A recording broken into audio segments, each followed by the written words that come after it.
pagbibigay kapurihan sa kanyang banal na pangalan. At bilang unang katanungan po mga kapatid, sa hapon ito, ano itong matibay nating pag-asa?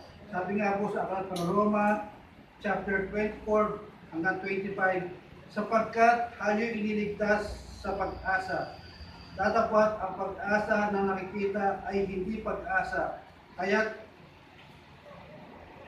sino ang umaasa sa nakikita, datapwat kung nagsisiasa tayo sa hindi nakikita, kung magkagayoy, hinihintay natin may pagtitiis. Mga kapatid, mga magulang sa pananampalataya, nakikita po natin ang mga bagay na ibig iparating sa atin ng ating Panginoon Diyos.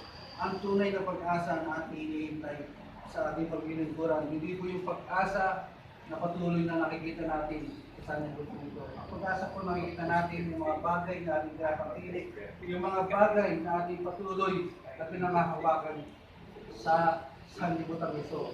Nandiyan po yung mga bagay na ang pag-asa ay nasa sa atin na sapagkat pinagpala na ng Diyos ang mga bagay na ito.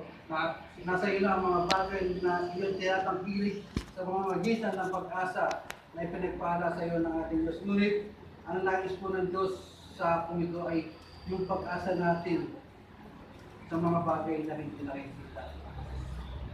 Yung pag-asa po natin sa mga bagay na dumarating na tayo ay handang magtiis sa ating paglilingkuran sa ating Panginoon Diyos.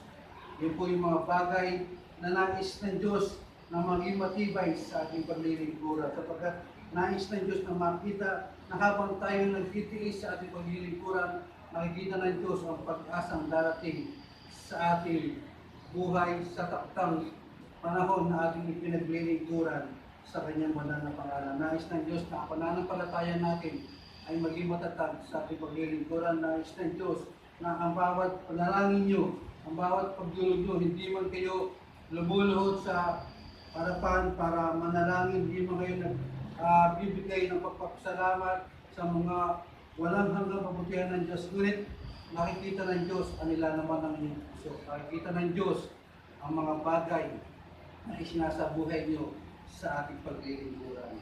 At pinapatuloy ko mga kapatid, sa hapon ito sa ating paglilingkuran, unang Korinto chapter 15.